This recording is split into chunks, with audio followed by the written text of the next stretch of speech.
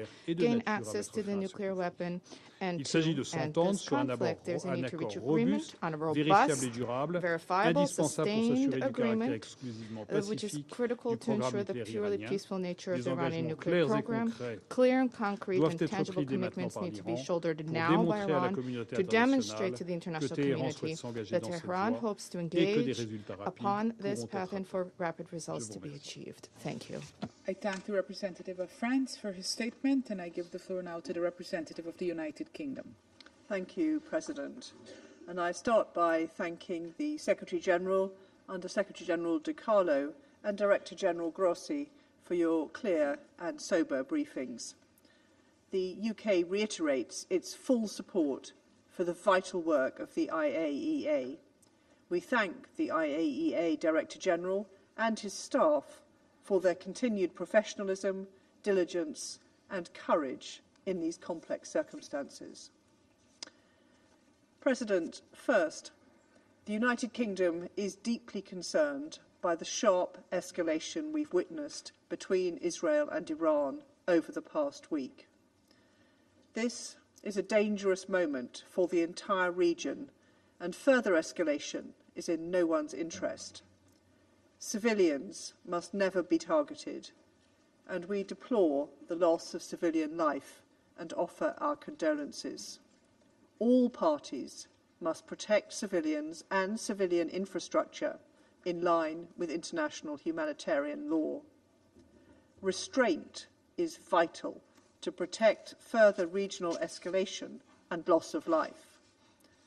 The United Kingdom supports Israel's need to protect its security and people. However, a return to diplomacy is urgent, and we have pressed this with both Israel and Iran. I also want to be clear that the UK did not participate and is not participating in Israel's strikes. We have deployed assets, including jets, to the region as a defensive and precautionary measure only. President, second, Iran's nuclear program is a significant concern. My Prime Minister has been clear, Iran must never acquire a nuclear weapon. The IAEA's reports show that Iran's high-enriched uranium stockpile has grown to alarming levels. Iran's stockpile of 60% high-enriched uranium has no credible civilian justification. It is essential that Iran cooperate with the IAEA and bridge the trust gap that the Secretary-General spoke of. The IAEA and the Non-Proliferation Treaty are key pillars of international security.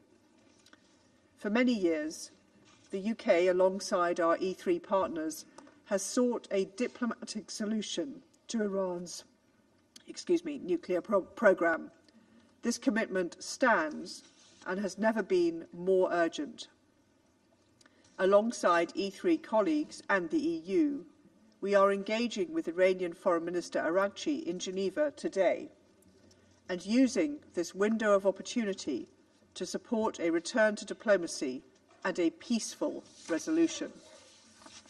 Any further escalation, such as restricting IAEA access, diverting nuclear material, or increasing the production of high-enriched uranium, would intensify the threat to international peace and security posed by Iran's nuclear program. Third, military action cannot put an end to Iran's nuclear capabilities. We have strongly supported and continue to support diplomatic efforts to come to a deal. That is the only way to resolve the nuclear issue for the long term. President, our objective remains stability in the Middle East. A diplomatic solution is in the interests of all concerned. Even now, it is not out of reach. Now is the time for restraint, calm, and a return to diplomacy and dialogue. I thank you.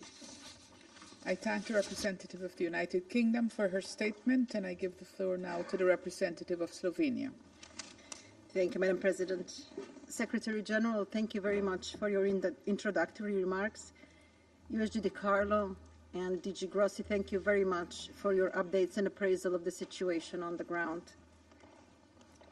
Madam President, as we heard from the briefers, the situation continues to deteriorate rapidly and risks pushing the region toward the point of no return.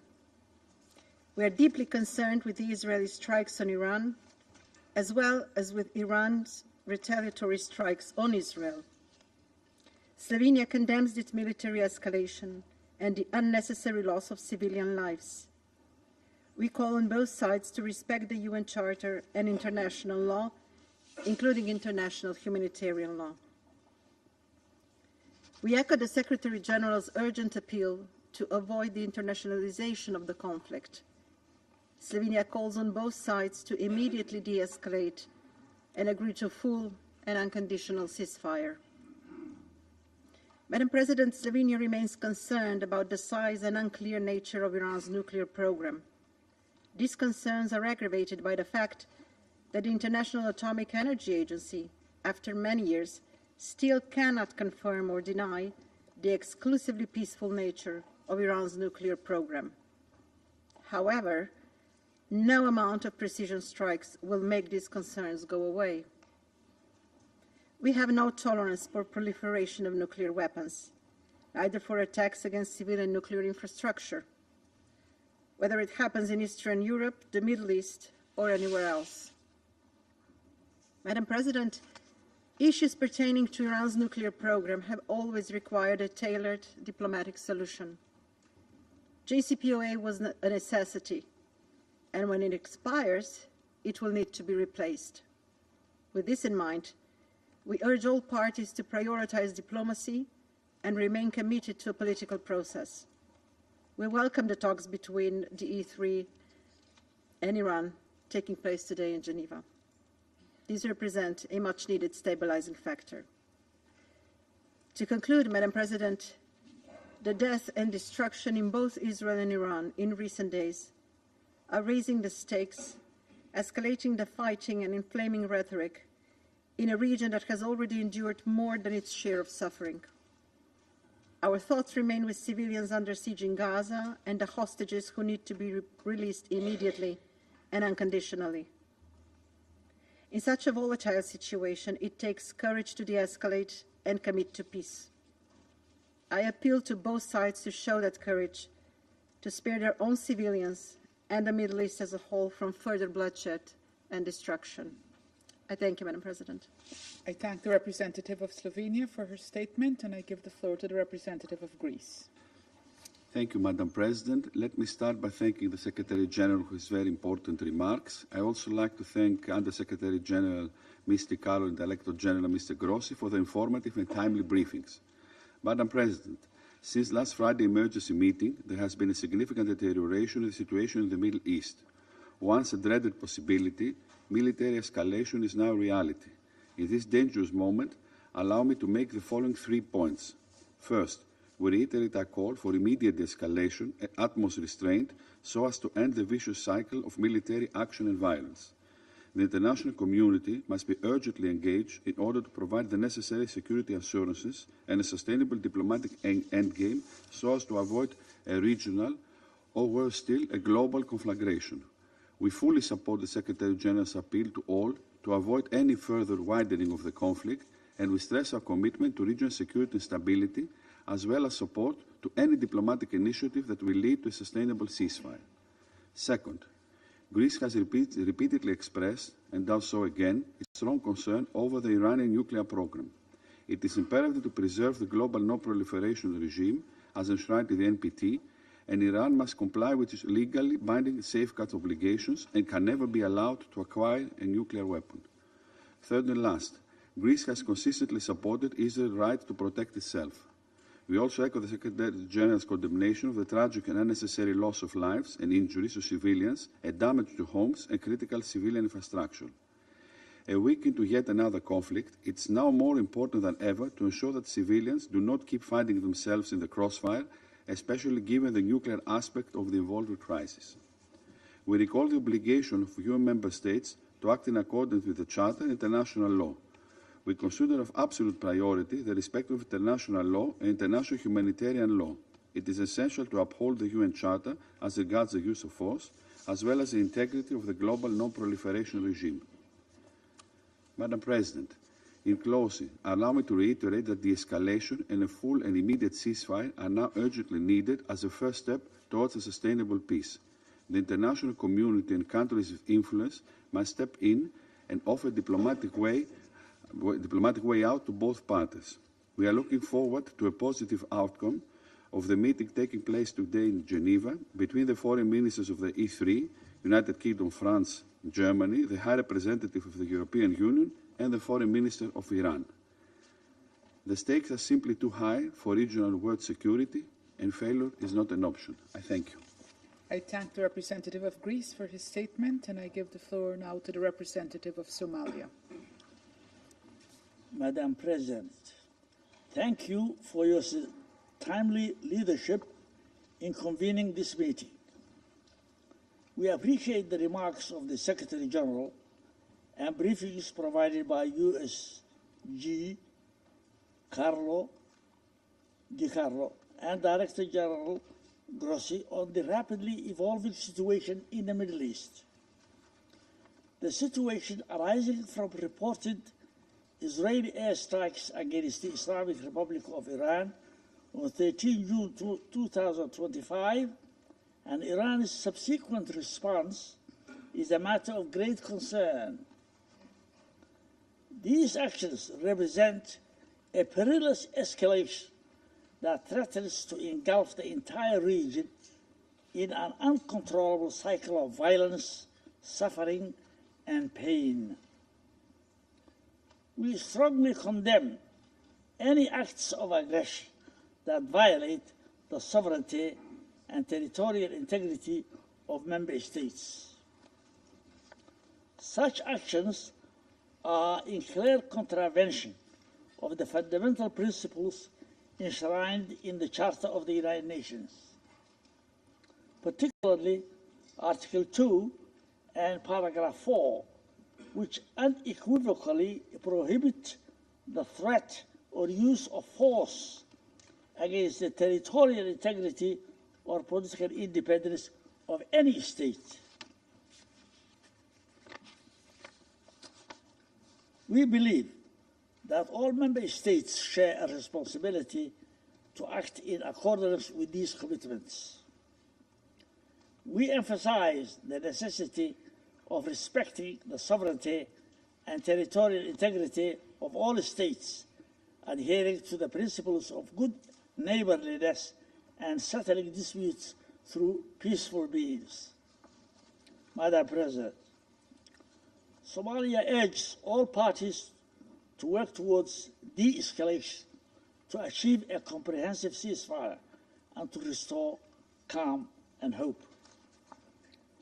Our delegation expresses deep concern about this dangerous escalation, which threatens grave consequences for regional peace and stability. The spillover of these hostilities imperil countless lives and threaten to deepen existing crises. Somalia strongly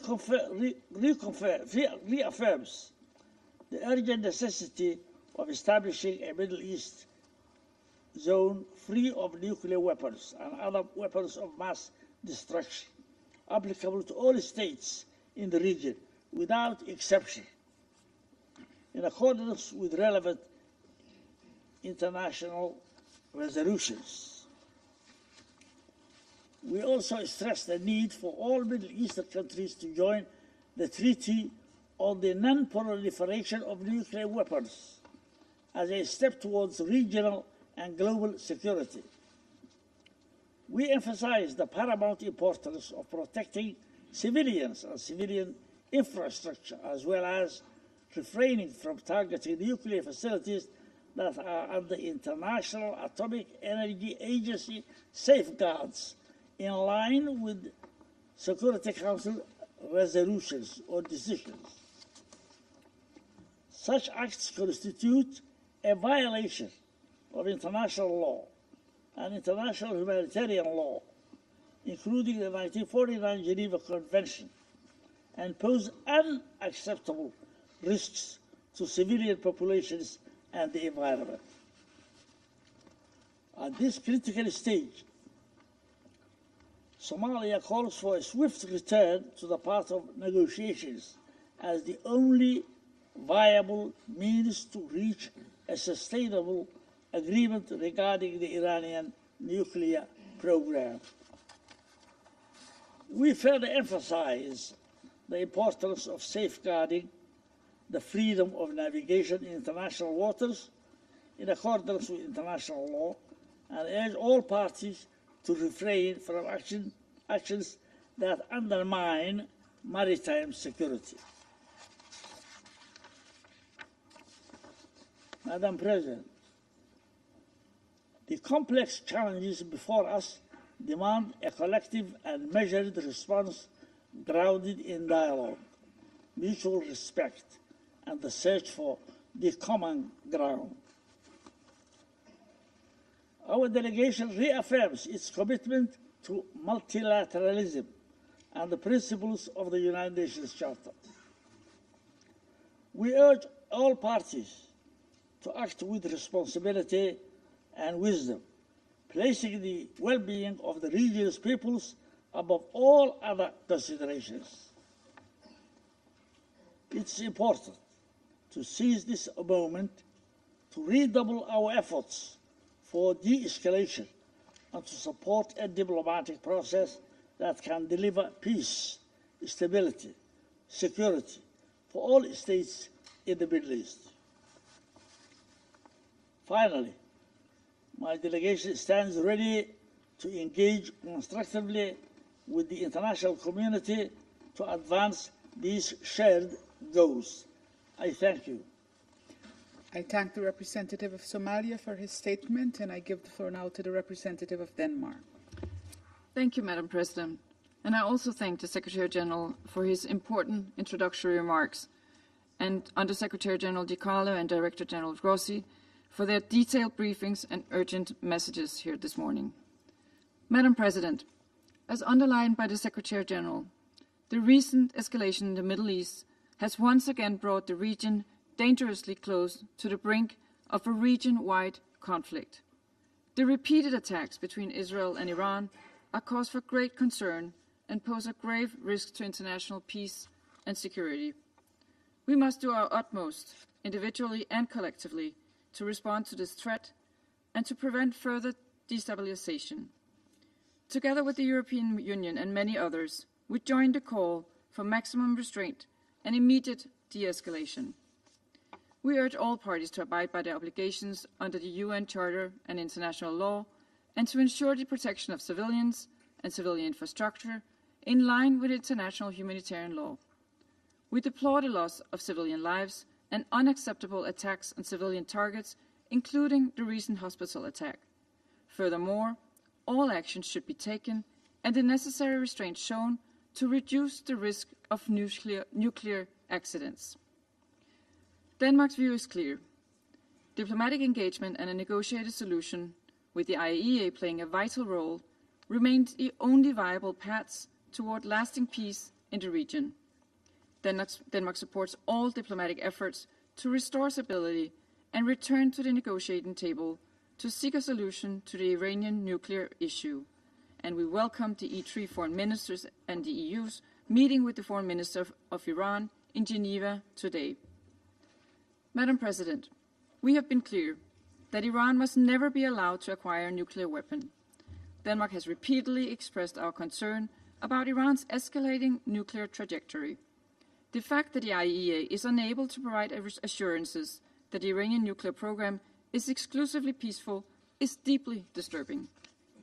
We are further alarmed that Iran is non-compliant with the legally binding nuclear safeguards obligations as recently determined by the IAEA Board of Governors. There is no plausible civilian reason for Iran's production and stockpiling of highly enriched uranium. We strongly urge Iran to cooperate with the IAEA on the outstanding safeguard issues and to return to the negotiating table to secure an agreement with the international community which ensures that Iran's nuclear activities are exclusively peaceful, an agreement which upholds the global non-proliferation norms and which fosters lasting stability in the Middle East and beyond. Madam President, in closing, let me reaffirm Denmark's urgent call for de-escalation, for all sides to refrain from steps that could lead to serious regional consequences. In the face of mounting civilian suffering and at the risk of a spark that ignites a wider conflict, this is imperative. I thank you. I thank the representative of Denmark for her statement. I shall now make a statement in my capacity as representative of Guyana. I thank you, Secretary General, for your remarks and for your untiring efforts at peace. I also thank Under Secretary General Di Carlo and Director General Grossi for the very important updates provided. Colleagues, the recent escalation between Israel and Iran poses an immediate threat to the security and stability of an already volatile region. The effects of this conflict could extend far beyond its immediate borders, exacerbated by the non-compliance with international law. Sadly, regional and international peace and security are now both under threat. Guyana took note of Israel's letter of 17th of June 2025, in which the Council was informed of Operation Rising Lion, aimed at, and I quote, neutralizing the existential and imminent threat from Iran's nuclear weapon and ballistic missile programs, end of quote. We also took note of Iran's letter of 18th June 2025, in which it, and I quote, reserves its right to self-defense, to protect its sovereignty, territorial integrity, the Iranian people, and its vital national interests, end of quote. While acknowledging these letters, we urge both Iran and Israel to exercise maximum restraint to avoid plummeting the region into deeper crisis and dangerously close to a nuclear catastrophe. We also urge both parties to adhere to their obligations under international law, the UN Charter, and the relevant Security Council resolutions. We emphasize that a state's right to self-defense does not absolve them of their responsibilities and obligations under international law, including human rights and humanitarian law. Colleagues, the Middle East has long endured a fragile stability, constantly threatened by geopolitical tensions and unresolved conflicts. As the war in Gaza continues, this new escalation threatens to shatter the delicate balance, igniting a wider regional conflagration with unimaginable consequences. It risks drawing in more actors, further entrenching cycles of violence, and making a peaceful resolution increasingly elusive. Like the Secretary General, Guyana firmly believes that dialogue, diplomacy, and adherence to international law are the only pathways to sustainable peace in the region. We call on all parties to immediately cease hostilities, de-escalate tensions, and return to the path of diplomacy. The root causes of this escalation must be addressed with urgency, and the parties must work towards a comprehensive and lasting political solution that respects the sovereignty and territorial integrity of all states in the region. Colleagues, Guyana is also concerned about the possible humanitarian consequences and reiterates its call for all parties to respect international humanitarian law, particularly the principles of distinction, proportionality, and precaution, and to ensure the protection of civilians and civilian infrastructure. Media reports indicate that over 200 persons have already been killed in Iran and at least 24 in Israel as a result of the escalation. It is important to ensure that more civilian lives are not lost. Finally, Guyana takes positive note of the meeting in Geneva today with the E3, UK, France, Germany, the EU, and Iran. We also reaffirm our commitment to supporting any Security Council measure aimed at preserving international peace and security. I thank you. I resume my function as President of the Security Council, and I now give the floor to the representative of the Islamic Republic of Iran. Thank you. In the name of God, the compassionate, the merciful, we express our sincere appreciation to you, Madam President, for convening this urgent meeting at our request. We welcome the presence of the Secretary General and in this meeting, and thanks for his introductory remarks. We also extend our gratitude to Under Secretary General Ms. DiCarlo for her valuable briefing. We thank Algeria, Pakistan, China, and the Russian Federation for supporting this meeting and for their clear condemnation of Israeli brutal attacks. Madam President, on 13 June, Israel launched a large-scale, unprovoked military attack against the Islamic Republic of Iran. Civilian cities, including Tehran, Isfahan, Shiraz, Tabriz, and Kermanshah, were deliberately targeted. The strikes were planned and systematic, killing senior military officials, scientists, professors, students, doctors, artists, athletes, rescuers, and ordinary civilians, including women, children, and infants. Many died in their sleep. These children killed in their bed.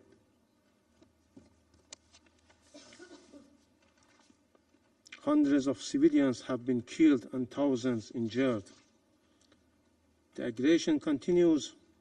On 16 June, Israel attacked Hakim Children's Hospital in Tehran, Farabi Rehabilitation Hospital in Kermanshah, and Iranian Red Crescent Society building and medical ambulances.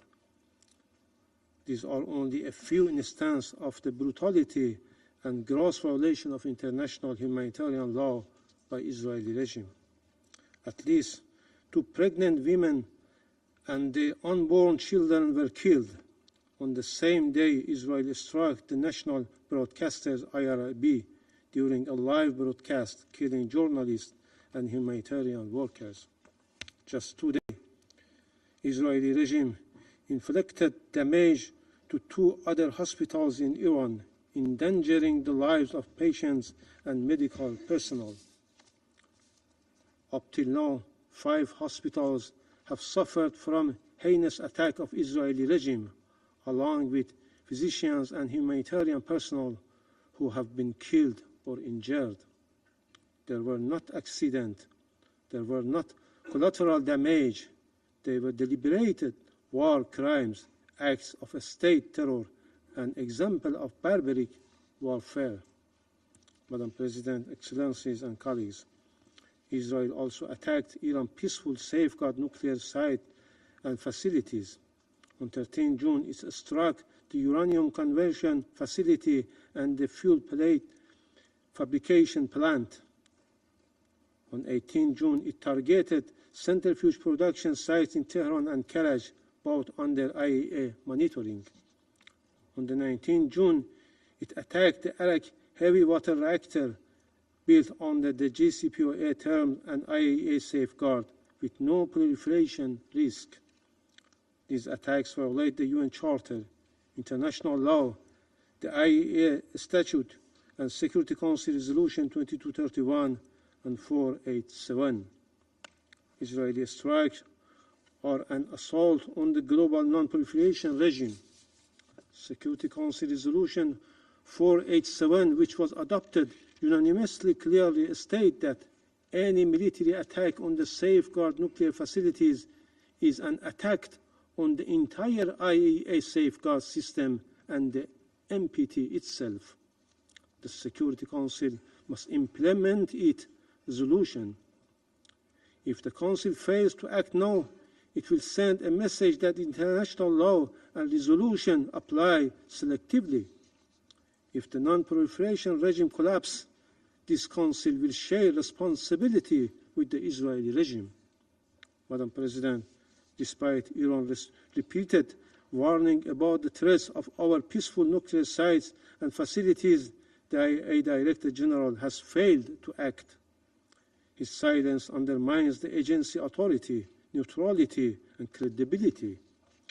The IAEA cannot remain silent while safeguard facilities are attacked. This inaction must end. Israel openly declared that it will continue this strike for as many days as it takes. We are alarmed by credible report that the United States, as a depositary of NPT, may be joining this war. Any such support violates the NPT and undermine global security. The selective invocation of international law by US, France, using it when convenient, discarding it when it constrained their allies, is a form of institutional hypocrisy that gravely undermines the credibility of this Council and the international law.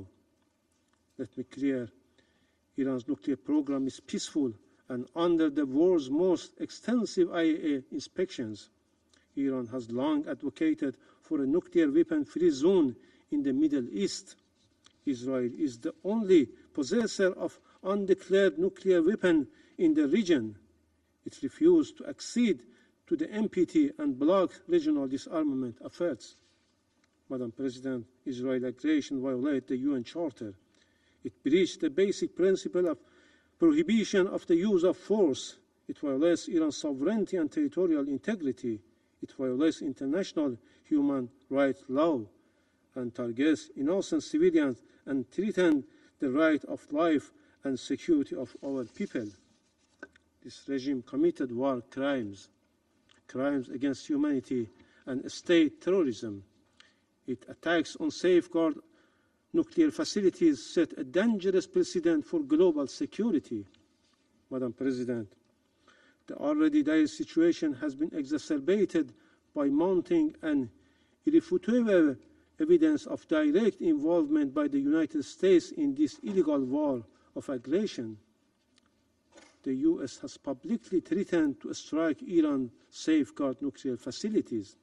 Such acts constitute a flagrant violation of Article 2, Paragraph 4 of the UN Charter and a breach of the sovereign equality of states.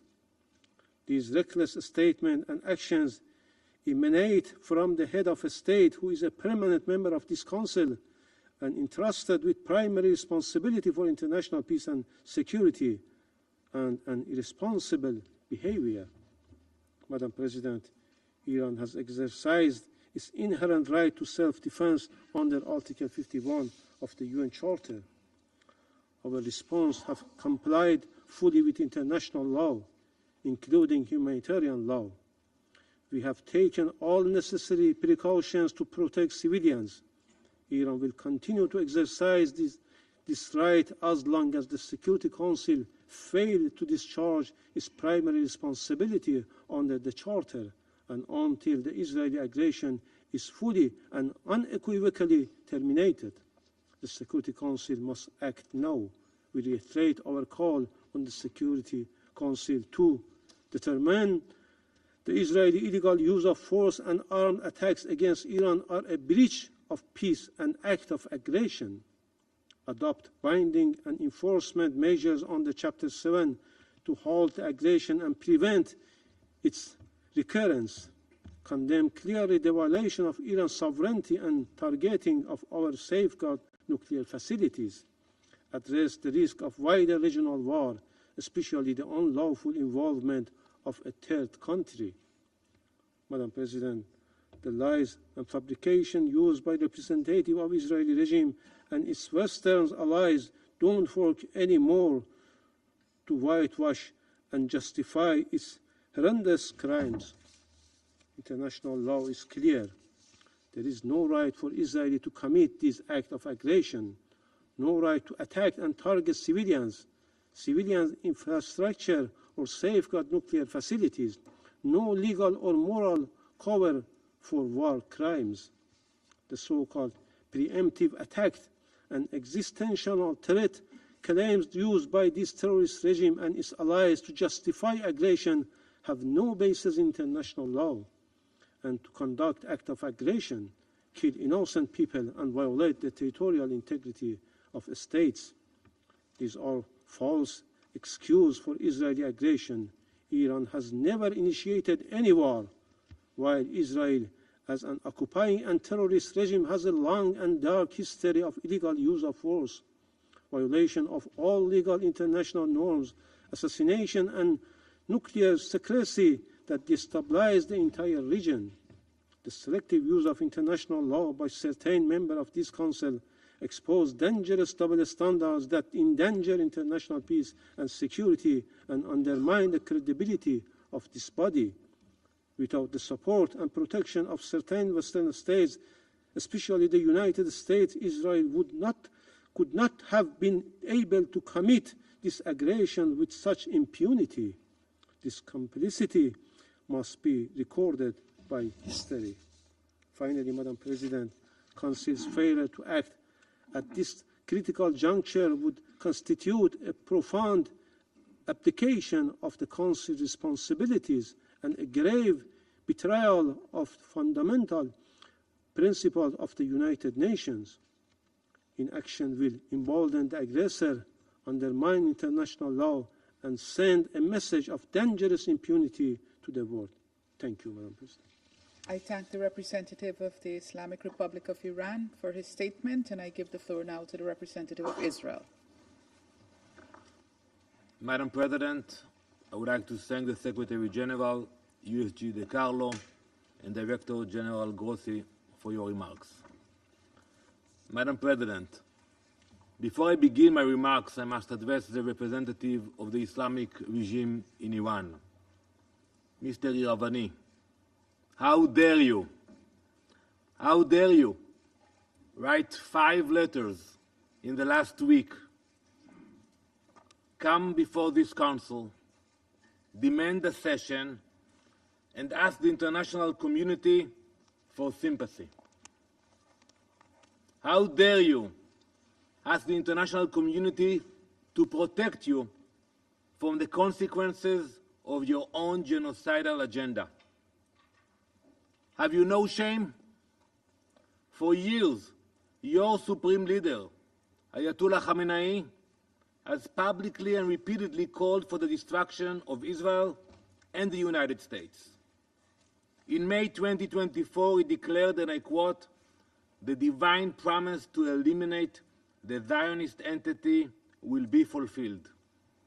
In May 2025, he said, and I quote, "The Zionist regime that is a lethal, dangerous, cancerous tumor should certainly be eradicated, and it will be." These statements are your regime's policies. Your government has attempted the assassination of Prime Minister Netanyahu. It attempted the assassination of President Trump. Your operatives have plotted to attack Jewish communities and kill Israeli civilians across the world. Now, with innocent blood still dripping from your hands, you come here asking for sympathy. You demand protection from this Council while plotting the extermination of my people. It's enough. Enough with the performances. Enough with the theater. How can this Council allow the representative of a regime that funds, arms, and orchestrates terror across the world to come here and play victim? It's like a wolf complaining when the shepherd fights back to protect his flock. So innocent. Mr. Iravani, please clarify to us. Do you support the destruction of Israel, a UN member state? Do you support the assassination of our elected leaders? If you do not, say so. We are all here, waiting.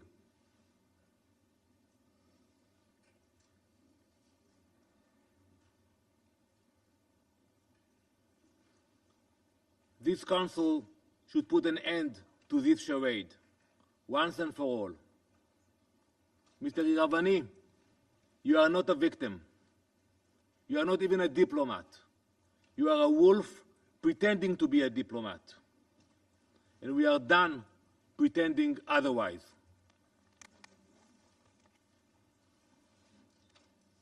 Madam President, on Wednesday night, Iran launched a ballistic missile directly at a hospital. And by the way, I listened to your word. You mentioned that we attacked hospitals. I ask you to provide a list of the hospitals that Israel attacked in Iran. We know what we are doing. If we attacked hospitals, show us the locations, show us the names and the list.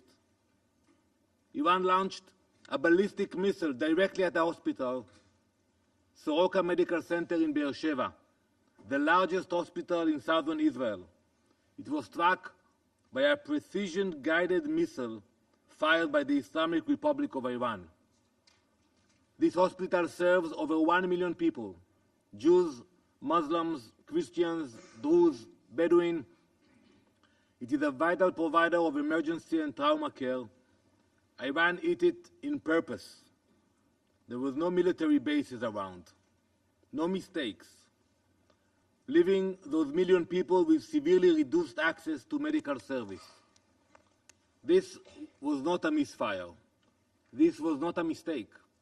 Iran has proven its ability to strike strategic targets with accuracy. This was a deliberate act. It is a blatant violation of international law, a war crime, and a calculated attempt to murder the most vulnerable.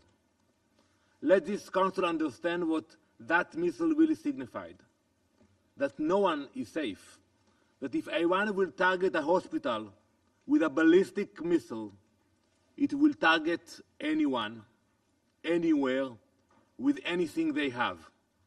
Today it was Beersheba. Tomorrow it could be Brussels. Soon it could be Boston. Iran is rapidly expanding its ballistic missile arsenal. Today its longest range missiles can travel over 2,000 kilometers. That already puts Eastern Europe in range. But Iran is not stopping there. Iran is developing missiles with a range of over 4,000 kilometers. That would place every European capital, London, Paris, Berlin, Rome, within striking distance. And when that milestone reaches, what comes next? New York, Washington, the US entire East Coast. Before Israel took action, that reality was approaching faster than you could imagine. Council members, do you believe that such a regime will hesitate to threaten entire populations with nuclear-armed missiles? Can you guarantee? Especially a regime which chants death to America, death to England, death to Israel, and so many others. Because that is where the world was heading.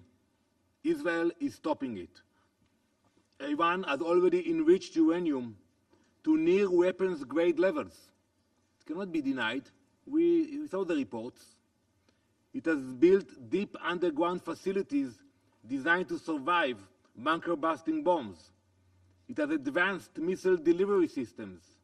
And it has lied to the IAEA and the world at every step.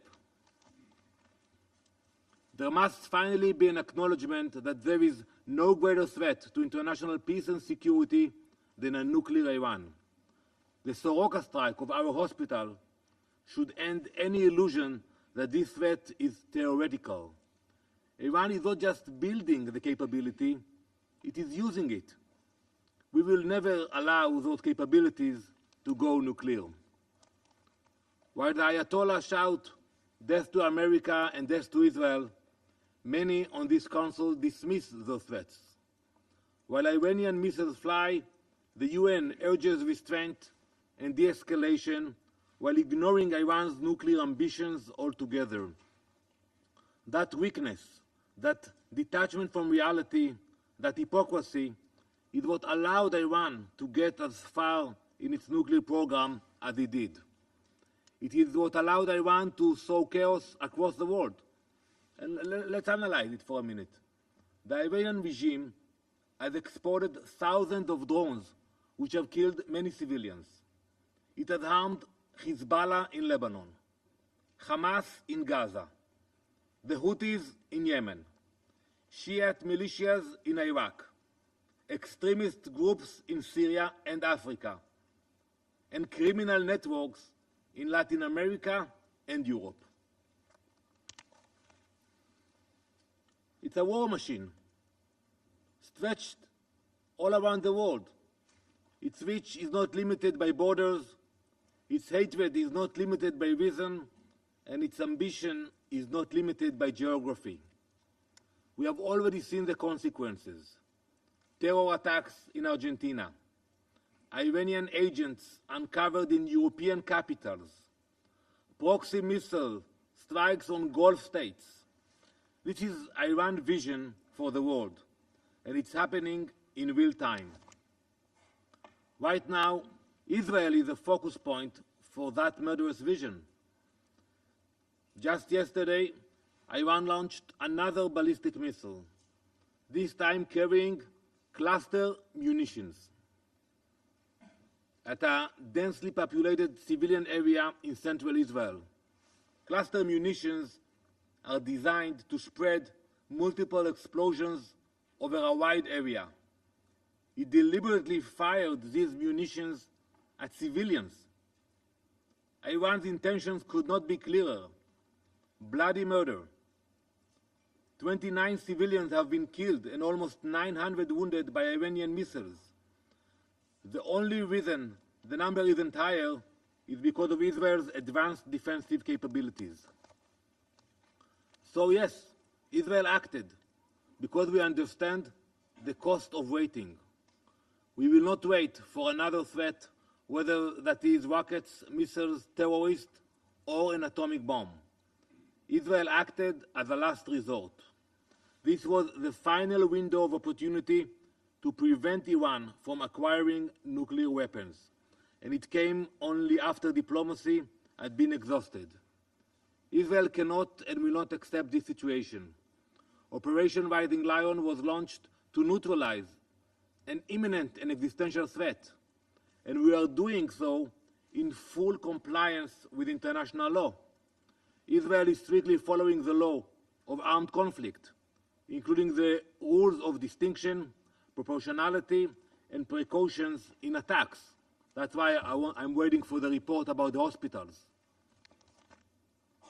Our strikes are aimed at military objectives based on reliable intelligence. Every measure is taken to minimize harm to civilians.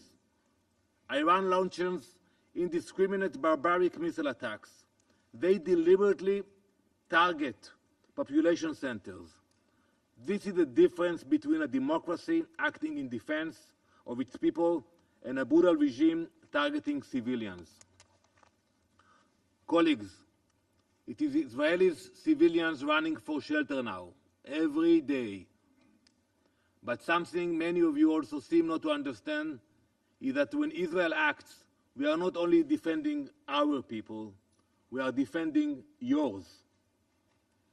As German Chancellor Merz said, and I quote, Israel is doing the world's dirty work.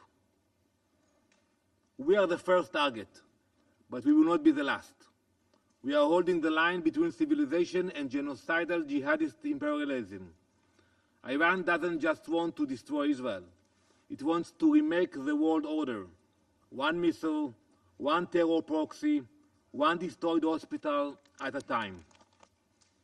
So no, we do not apologize for defending ourselves. We do not apologize for striking Iran's nuclear facilities. We do not apologize for neutralizing the threat, because while some here raise their voices when Israel strikes a ballistic missile site, they fall silent when Iran strikes a surgical wind.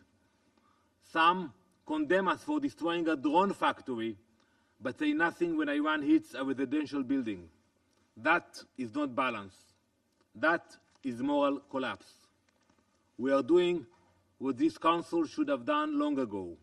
We are acting where the international community hesitated. We are stopping a threat that endangered the entire world. Though our homes, our families, and our children are under threat, we will not stop. Not until Iran's nuclear threat is dismantled. Not until its war machine is disarmed. Not until our people and yours are safe. This is not just Israel's fight. It is the world's fight, and if no one else will fight it, we will. Thank you, Madam President. I thank the representative of Israel for his statement. I wish to take this opportunity to remind all speakers that this is a formal meeting of the Council, and as such they need to ensure the proper decorum and proper language. We should always aim to refrain from personal attacks. I now give the floor to the representative of Iraq. شكرا جزيلا السيدة الرئيس ونعرب عن امتناننا لحضور السيد الأمين العام لهذه We الجلسة express our appreciation for the presence of the Secretary General and for calling to contain this crisis and his call for return to renegotiations and his awareness of its consequences. We also extend our thanks to the Under-Secretary General and the Director General of the IAEA for their briefings. I would like to express the appreciation of the Republic of Iraq for the efforts of the Security Council in following the dangerous developments in the Middle East, which is witnessing an unprecedented escalation owing to the continued Israeli attacks on the Islamic Republic of Iran and their repercussions on regional and international security. Iraq strongly condemns the unjustified Israeli attacks against the Islamic Republic of Iran and the repeated Israeli violations of the sovereignty of states, especially the violations of the Iraqi airspace to launch an aggression against neighboring Iran. These actions constitute a blatant violation of the principles of the UN Charter and international law, and a flagrant assault and unlawful use of the airspace of a sovereign state to carry out hostilities against another neighboring UN member state. These actions have exacerbated instability in the region and exposed its security to serious risks. As a result, Iraq was forced to take the precautionary decision to close its airspace, which caused economic losses in the transportation and tourism sectors, in addition to humanitarian damages due to the stranded travelers and airport closures. We reaffirm our categorical rejection of any violation of Iraqi sovereignty. We call for an immediate end to these unacceptable breaches. We will not allow Iraq to become a battleground for settling regional or international scores. In this context, the government of the Republic of Iraq has submitted an official complaint to the Presidency of the Security Council on the 13th of June, outlining the details of this violation. Madam President, shortly before the convening of this session, 50 Israeli warplanes have violated our airspaces and our territorial integrity. They were coming from the Syrian-Jordanian borders. 20 airplanes started, followed by 30 airplanes heading to the south of Iraq, and they flew over Basra, Najaf, and Karbala cities. These violations are violations of international law and the UN Charter. They violate the sovereignty of Iraq. They also constitute a threat to the sacred sites and regions, which might cause strong popular reactions considering the importance of these holy sites for our peoples. Madam President, Iraq has repeatedly warned since the beginning of the war on the Gaza Strip. It has repeatedly warned of the consequences of the continuation of this war and the expansion of the conflict, which fuels regional tensions and endangers regional and international peace and security. No measures have been taken so far to stop this war or to alleviate the suffering of the Palestinian people. This has emboldened the Israeli occupation forces to commit more crimes and attempt الحرب والتصعيد وجر المنطقة إلى صراع إقليمي وهذا ما حذرنا منه سابقا. ونؤكد اليوم هنا أن استمرار العدوان الإسرائيلي على جمهورية إيران ينذر بتحويل المنطقة إلى ساحة صراع شامل مع ما يحمله ذلك من عواقب كارثية على شعوب المنطقة وعلى الممرات المائية الدولية وغلقها وتأثير ذلك على أسواق الطاقة والوضع الاقتصادي العالمي.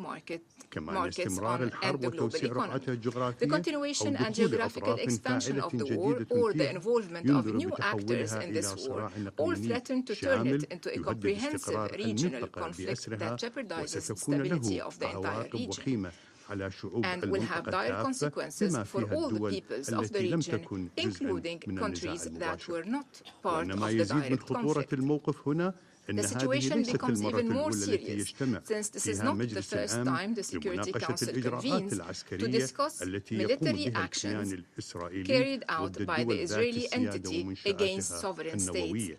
وكلنا نتذكر بوضوح قرار هذا المجلس الموقر 487 لعام 1981 وتقرير مجلس محافظي الوكالة الدولية في حين واصفا الفعل الإسرائيلي أنه ضربة لنظام الضمانات الشامل للوكالة ولنظام عدم الانتشار وعلى إسرائيل أن تخضع منشآتها النووية لنظام الضمانات والانضمام إلى معاهدة عدم الانتشار بهدف إنشاء المنطقة الخالية من الأسلحة النووية وجميع أسلحة الدمار الشامل الأخرى في الشرق الأوسط.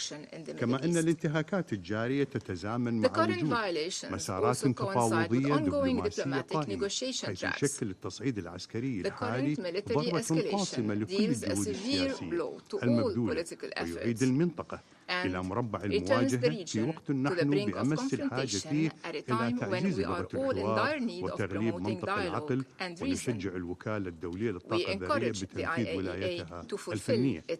السيد الرئيس، Madam President, يواصل العراق بصفته رئيسا للقمة Iraq in its العربية capacity جهود as president الدبلوماسية of the الإقليمية Arabic Summit والدولية continues ودعا its إلى regional and عقد international اجتماع طارئ diplomatic efforts. It has لوزراء called for الخارجية an العرب emergency لتنسيق meeting of Arab المواقف foreign ministers to كما coordinate إننا positions. نعمل بالشكل We are الوثيق also مع working منظمة closely التعاون with the الإسلامي Organization لتوحيد of الرؤى Islamic والمواقف Cooperation بهدف to unify نزع visions فتيل هذه and الأزمة stances الخطيرة to واحتوائها defuse this serious وإنقاذ crisis and الأرواح contain وضمان it عدم to save انزلاق lives المنطقة and إلى ensure the حرب region does شاملة not slide مدمرة into a devastating وتجنب full-scale نتائجها war. خاصة في ظل We must also الاستهداف avoid the المتكرر consequences للمنشآت arising from the النووية repeated والتي قد targeting تؤدي of إلى nuclear تسربات facilities, إشعاعية which could lead to كارثية catastrophic تتجاوز radioactive حدود leaks الدولة that go المستهدفة beyond the borders وتشكل of the تهديدا targeted مباشر state طويل and الأمد pose a لحياة long-term الإنسان direct threat to والبيئة human في الدول life and the المجاورة environment ومنها in العراق. neighboring countries, ختاما including السيد Iraq. الرئيس In يدعو conclusion, العراق Madam مجلس President, الأمن إلى Iraq calls ممارسة on the Security مسؤولياته Council في حفظ to السلم shoulder its والأمن responsibilities والقيام in بما يلي. maintaining peace and أولا security and doing التحرك the العاجل following. One, للمطالبة take بوقف urgent فوري action to لإطلاق demand an النار immediate ومنع ceasefire أي and تصعيد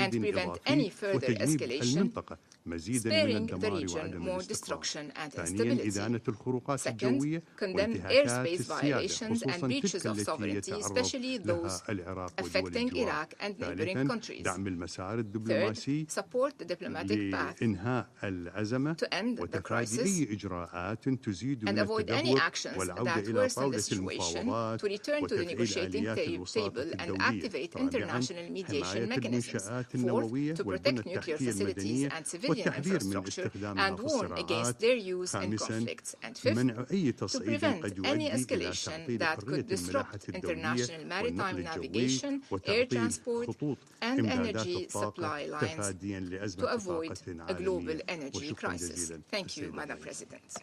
I thank the representative of Iraq for his statement, and I give the floor to the representative of Kuwait.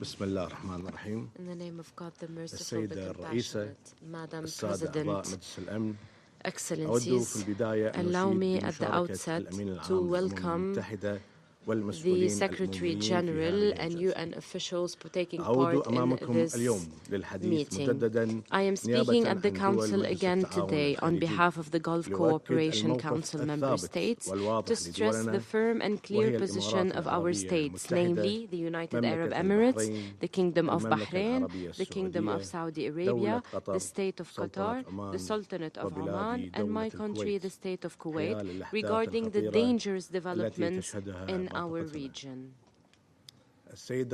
Madam President, our group renews its condemnation of the Israeli attacks on the Islamic Republic of Iran and its nuclear facilities.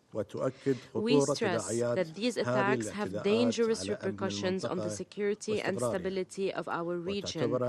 They are a blatant violation of the principles of international law and the UN Charter, and they thwart international efforts to achieve peace and de-escalation. We continue to intensify our diplomatic efforts at the highest levels to stop and avert any escalation, because we believe that diplomacy and dialogue are the only choice and alternative to confrontation and escalation. As we follow the dangerous developments in the region, we stress that a continued deterioration could lead to catastrophic consequences and fuel tensions, which could impede the prospects of a diplomatic solution and peace.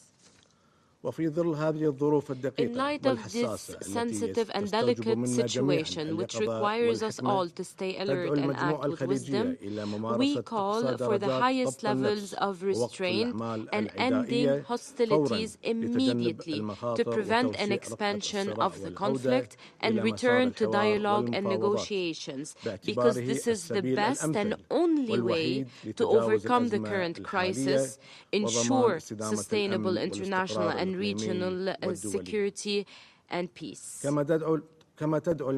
We also call upon the Security Council and the international community to shoulder their responsibilities and ensure an immediate end to this war, to prevent any escalation and push towards the continuation of U.S.-Iranian negotiations on the Iranian nuclear dossier facilitated by the Sultanate of Oman. Madam President, we reaffirm the need to respect the sovereignty of states and abide by the basic principles and norms of the UN Charter and international law, as well as the principles of good neighborliness and non-interference in internal affairs. It is also important to refrain from the use or threat of use of force.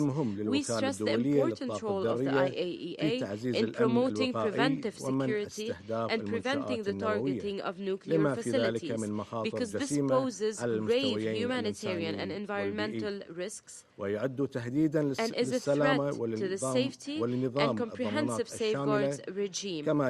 It also violates all international and humanitarian laws. In this vein, we stress the need to protect maritime security and maritime corridors in the region and address activities that threaten the security and stability of the region and the world, including the targeting of commercial ships and threatening shipping lanes and international trade, as well as oil facilities in the GCC countries. In conclusion, we urge the international community and the Security Council specifically to take swift and effective action to contain this crisis and support diplomatic dialogue in order to protect the safety and security of the peoples of the region and prevent further escalation. Thank you, Madam President. I thank the representative of Kuwait for his statement, and I now give the floor to the representative of the Bolivarian Republic of Venezuela.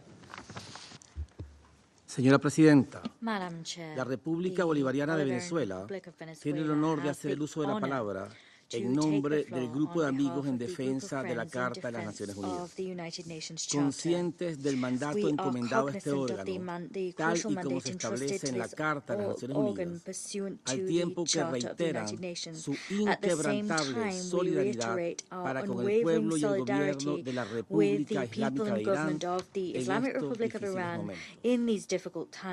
Señora Presidenta, en respuesta al atroz ataque de Israel contra la República Islámica de Irán, iniciado el pasado 13 de junio del 2025, los Estados miembros del Grupo de Amigos en Defensa de la Carta de las Naciones Unidas emitieron un comunicado especial el día 14 de junio del 2025 en el que expresaron su categórica condena y su denuncia en los términos más enérgicos posibles a estos ataques coordinados a gran escala que aún hoy siguen ocurriendo contra múltiples lugares de Irán, lo que ha provocado la muerte de cientos de civiles, entre ellos mujeres, niñas y niños, así como científicos iraníes, profesores universitarios y altos mandos militares, algunos de ellos juntos con miembros de sus familias mientras se encontraban en su hogar. Los Estados miembros del Grupo de Amigos en Defensa de la Carta de las Naciones Unidas condenan enérgicamente los ataques deliberados de Israel contra civiles y zonas pobladas por civiles in which millions of people reside. We underscore that persistent, systematic and widespread attacks as conducted against women, girls and boys, the infliction of grave bodily harm and military attacks against residential areas, civilian objects and property by Israel throughout the region, including their recent attacks against the Islamic Republic of Iran, lay bare once again Israel's absolute disregard for any law or norm and the premeditated nature of these brutal crimes. Moreover, we condemn the deliberate attacks against senior officials and Iranian scientists. Moreover, we denounce Israel's attacks against the Natanz nuclear facility, one of the Iranian sites which operates under the safeguards and full oversight of the International Atomic Energy Agency. Against this backdrop, we member states express our grave concern at the fact that these brutal attacks and the damage resulting therefrom pose considerable risks regarding the release of radioactive material. That is a grave threat to the civilian population and the environment. At the same time, we express our concern at the fact that Israeli attacks continue to imperil civil aviation security in the region. Madam President, el Grupo de Amigos en Defensa de la Carta de las Naciones Unidas subraya que estos ataques represibles constituyen una violación flagrante de la Carta de las Naciones Unidas, los principios fundamentales del derecho internacional, incluidos la soberanía, la integridad territorial y la prohibición de la amenaza o el uso de la fuerza or use of force against the territorial integrity of states. These attacks also run counter to international human rights law and gravely violate fundamental rights, including the right to life and the right to health. Con mayor razón, What's more, these atrocious attacks constitute a flagrant violation of Article 2.4 of the United Nations Charter, inter alia. Against this backdrop, we warn against the acquiescence and neglect of the United Nations and the international community in terms of failing to deal with the persistent brutal attacks of Israel in the region. We recall that a lack of action and a lack of measures against such grave violations on Israel's part will erode the rule of law internationally and will undermine the credibility of the multilateral system. At the same time, such inaction would normalize the perpetration of new atrocity crimes. That is something which is undoubtedly clearly unacceptable. We underscore that such flagrant violations of the United Nations Charter and the continued brutal attacks waged by Israel which constitute threats to regional and international peace and security must be condemned unequivocally by all of us, including by this Security Council. In this connection, we also underline that the use of double standards and selectivity in defending the principles of international law, including the principle of the prohibition of use or threat of use of force, would only undermine the integrity and purposes of the United Nations Charter. That would set a dangerous precedent for the violation of laws. Madam President, the group of friends in defense of the Charter moreover underscores the fact that the Secretary General has a responsibility to defend the purposes and principles of the United Nations Charter. He must reject the deliberate and flagrant use of force against the Islamic Republic of Iran. The Director General of the IAEA also has a responsibility to promote the security and protection of nuclear facilities and to preserve the integrity of the IAEA's mandate.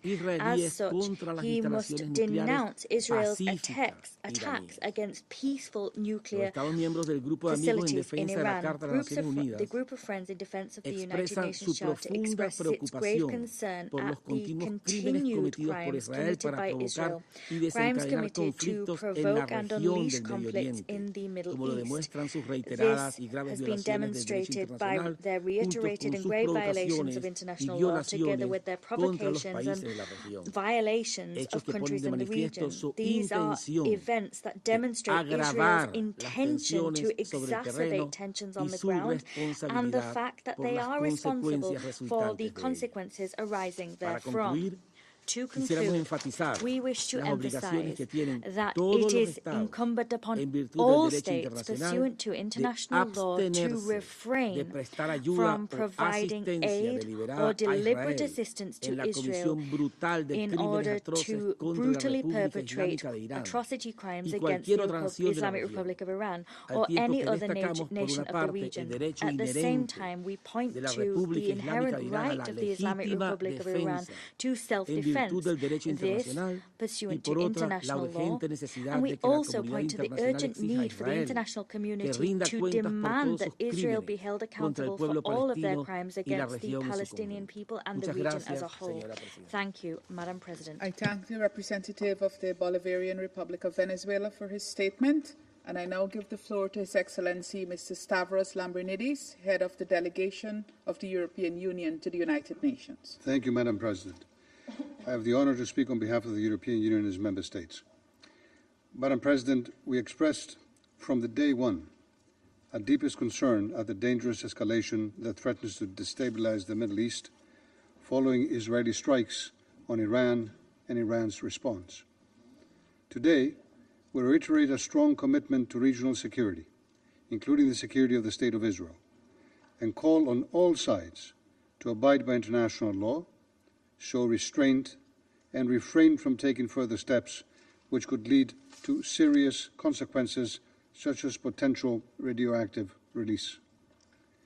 The European Union has always been clear that Iran must never be allowed to acquire a nuclear weapon and is concerned about the IAEA's recent report, based on which the IAEA Board of Governors found Iran in non-compliance with its legally binding nuclear safeguards obligations under the NPT. But lasting security is built through diplomacy, not military action. We believe that diplomacy must prevail. The EU spares no effort to reduce tensions and to find a lasting solution to the Iranian nuclear issue, which can only be through a negotiated deal. Madam President, we, both EU member state ministers and the EU High Representative, have taken numerous bilateral contacts since the start of the conflict with all stakeholders, including phone conversations with our Iranian counterparts, to call on Iran to take decisive steps to return to negotiations and pave the way for a diplomatic solution. In this vein, the High Representative and the E3 ministers are meeting as we speak in Geneva the Iranian Minister of Foreign Affairs. The meeting began this afternoon and it is ongoing. We will continue to engage for de-escalation, and in view of a lasting solution, we're going to be the only solution bringing peace and hope to the region. Thank you. I thank His Excellency Mr. Lambrinidis for the statement, and I now give the floor to the representative of Turkey.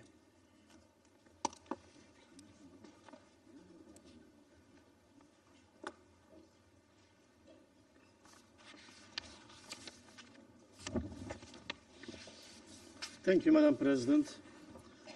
I would like to thank Secretary General for his sincere and guiding statement. I also thank USG DiCarlo and Director General Grossi for their briefings.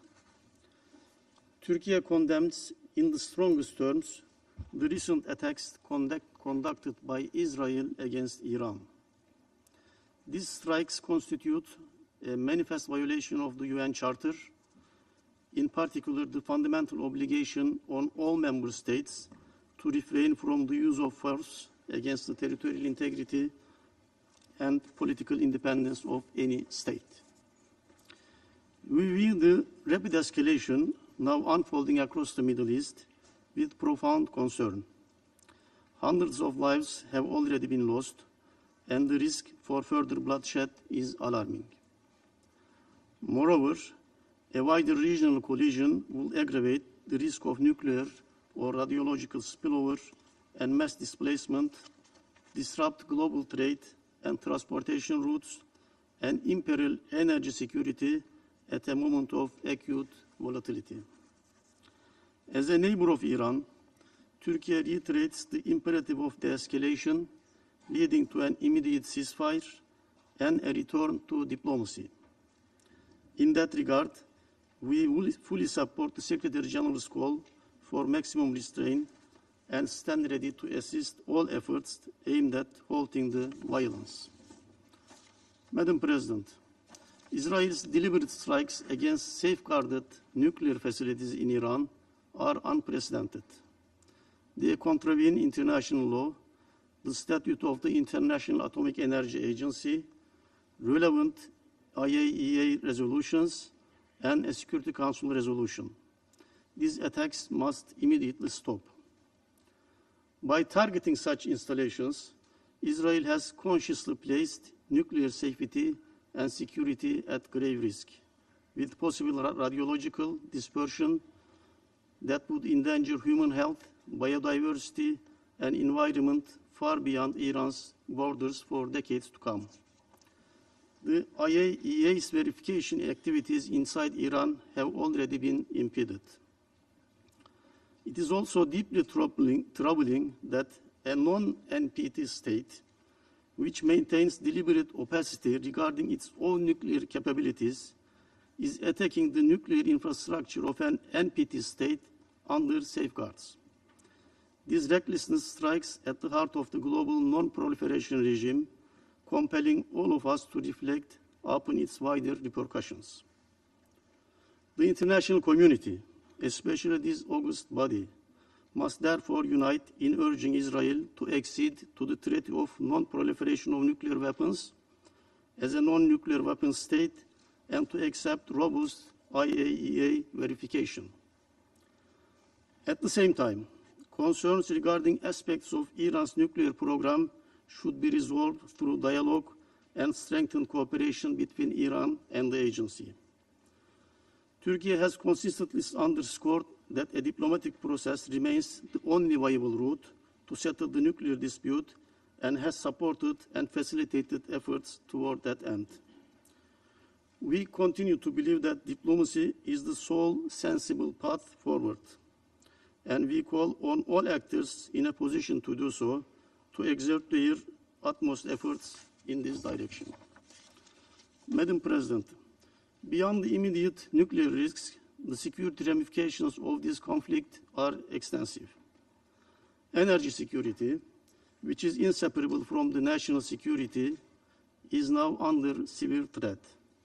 Strikes in one of the world's most sensitive regions for oil trade risk supply shortages and extreme price volatility, while the resulting uncertainties undermine long-term investments in vital infrastructure in the region. Hostilities have already disrupted sustainable transport, pushing up container and shipping costs and straining global supply chains. The destruction of urban areas and the natural environment further threatens biodiversity and jeopardizes regional and global sustainable development objectives. Madam President, we must not allow the crisis in Gaza to fade from the international agenda in the shadow of these latest events. Israel's assault on Iran cannot obscure the ongoing crimes being committed against the Palestinian people. Indeed, Israel's continued occupation of Palestinian territory remains the root cause of many conflicts across the region.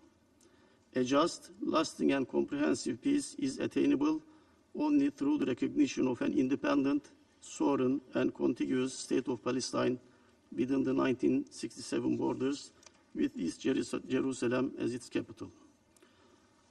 International community must therefore press with urgency for an immediate cessation of hostilities in Gaza and Iran alike, and redouble efforts to implement the two-state solution. Imposing peace is no longer a mere option. It is an imperative to preserve the credibility of the UN system and to safeguard the international law. Failure to do so will only fuel a vicious cycle of violence and war. Madam President, this Council must act collectively and decisively to prevent further escalation. The risk of wider conflict, forced displacement on a massive scale, and irreversible environmental harm demands our immediate attention. Turkey stands ready to contribute constructively toward any initiative that will de-escalate tension, restore the ceasefire, and relaunch credible, meaningful diplomacy. Let us seize this moment to reaffirm our shared commitment to the UN Charter, to the global non-proliferation regime, and to the principles of peaceful dispute settlement. Only by resolute adherence to these norms can we hope to avert catastrophic consequences for the Middle East, for the international community, and for next generations. Madam President, I touched on the spillover effects and displacement in Iran. Of course, UN staff is not immune from that. To the knowledge of this Council, 45 UN staff has been evacuated to Turkey from Iran. This shows also that this Council must act. Thank you. I thank the representative of Turkey for his statement. There are no more names inscribed on the list of speakers. The meeting is adjourned.